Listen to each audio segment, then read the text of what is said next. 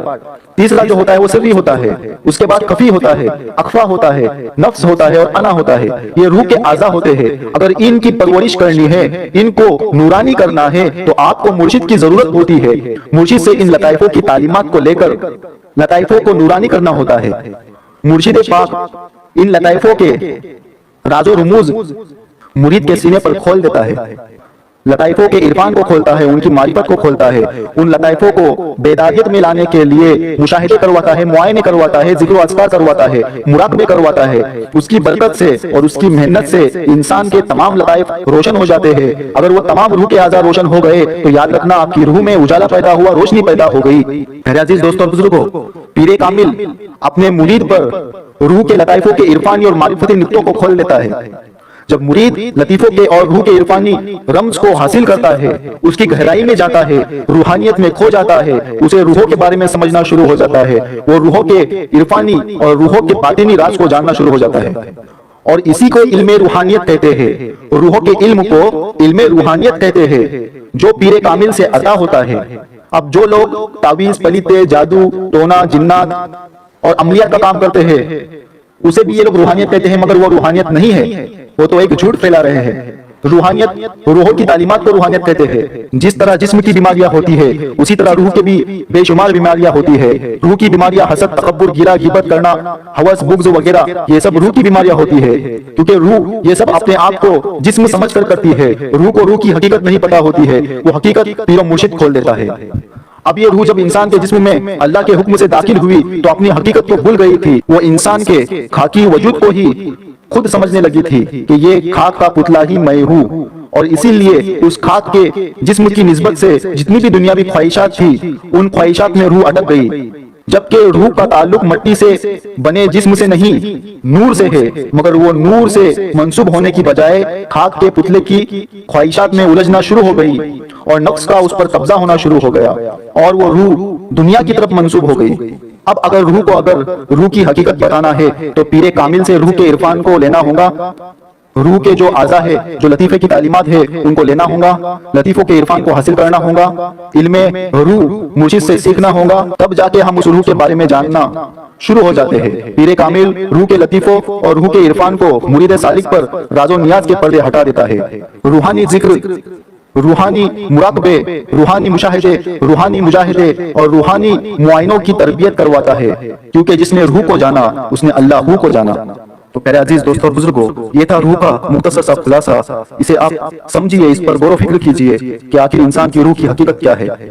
روح میں ذکر ہوں اتارا ہوں، روح میں ذکر ہوں اتارا ہوں، قلب میں شمع ایک جلایا ہوں، نور سے ہو گیا ہوں نورانی، ہر امانت میں سر اٹھایا ہوں، بحر عرفان میں لگا کر گوتا، ہر راز کا میں نے پایا ہوں۔ تو پیارے عزیز دوستوں اور بزرگوں، آج کا مختصر سا بیان میں یہی پر ختم کرنا چاہتا ہوں۔ امید ہے کہ آپ یہ اس بیان کے اوپر سکون کے ساتھ غور و فکر کریں، تاکہ آپ کو روح کی حقیقت آپ پر کھل جائے۔ السلام علیکم ورحمۃ اللہ وبرکاتہ۔